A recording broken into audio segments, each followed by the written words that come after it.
Hi, everyone, and welcome. This is Elia with the Spectrum Strategy Group, and this time I want to talk a little bit about one strategy that we can use, particularly when we're talking about social communication. And a couple people that I've worked with have called it thinking out loud or living out loud, and particularly thinking about how you kind of problem solve, but in really an outward way. So, for example, if an example I use all the time about living out loud is someone might have anxiety about forgetting their wallet or and then they come to work or they come to school and they're not sure how they're going to be able to either drive again or how they're going to pay for their lunch or breakfast or any meal. They're anxious about their ID, so this can be a real stopper for some people.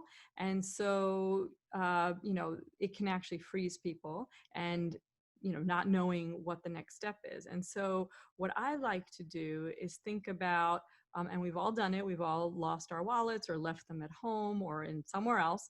And so what I would do is if I actually had that happen, let's say in the classroom, I would say, oh no, I can't believe I lost my wallet or I left my wallet at home. So, wow, that's going to be kind of challenging because I need my license, and well, maybe I can have someone pick me up instead.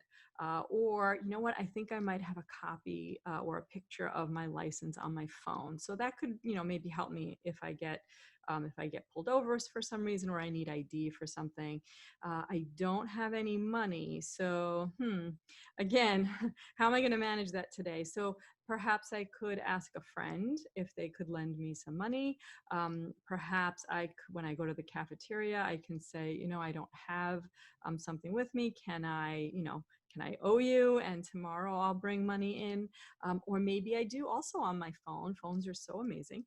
Maybe I have a way of paying that way. So maybe there's PayPal or Venmo or Apple Pay or one of the many ways that we can pay people these days. So maybe that's another strategy.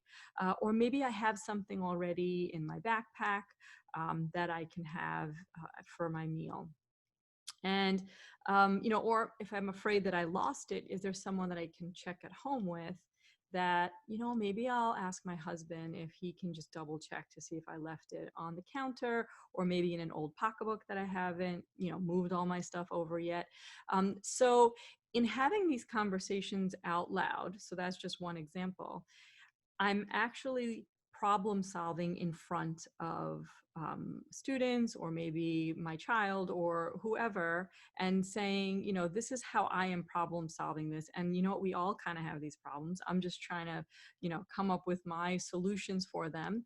And maybe, there are other ways. Obviously, there are so many different ways to handle something like forgetting your wallet. But that's just one example that I think can be super helpful of living out loud, and really helping others, right? Like kind of modeling how you would think through a problem and come up with solutions. Same thing, funny story. I made dinner the other night. I spent 40 minutes making dinner, and actually the glass tray that it was on broke. And so for me, yes, I was frustrated. Yes, I was angry at the moment. But then I said, okay, so what can we do instead, right? So what does this look like? I broke it. Yes, it's a pain. I have to clean it all up. And now I've lost dinner. So you know what? I said I can save the side dish that I made for the next night. So that's that.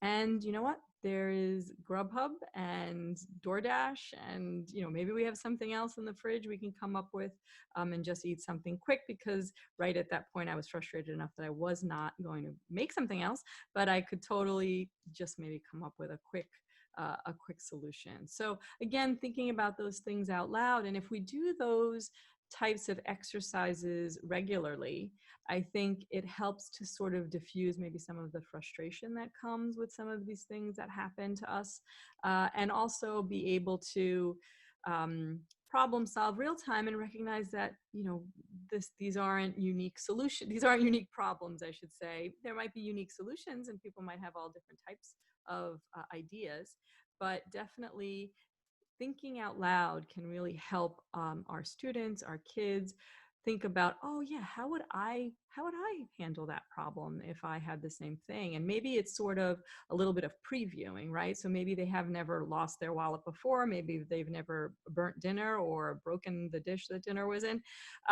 but maybe when that comes up, or if that should come up, they might have some background knowledge now of saying, oh, wait a minute, that's right. I remember when my teacher burnt dinner and she said that, oh, I could maybe just order something, or maybe I have something else in the house that I could eat. And while it's frustrating, we move on. Same thing with the wallet, or leaving lunch at home. These were the different solutions that my teacher came up with. Maybe I can follow some of those. Do any of those make sense here? And again, this is something that would take practice over and over again. But I just wanted to give that little quick tip to be able to share with you. So next time you find yourself frustrated about something, or tired, or angry about something, or you forgot you didn't have your morning coffee and you're feeling a little grumpy that day, maybe sharing some of that stuff with your students, or perhaps with your kids, and saying, I'm a little grumpy today because I didn't have my coffee yet, and I didn't take the few minutes that I needed to kind of settle into my morning. Perhaps having that conversation out loud instead of thinking it just in your head can allow for other people to say, oh, right, maybe I could take a few minutes for myself.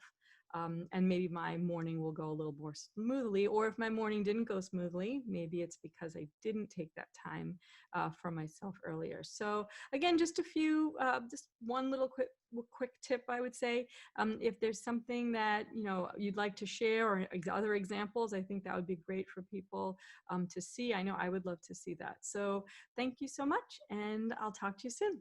Take care.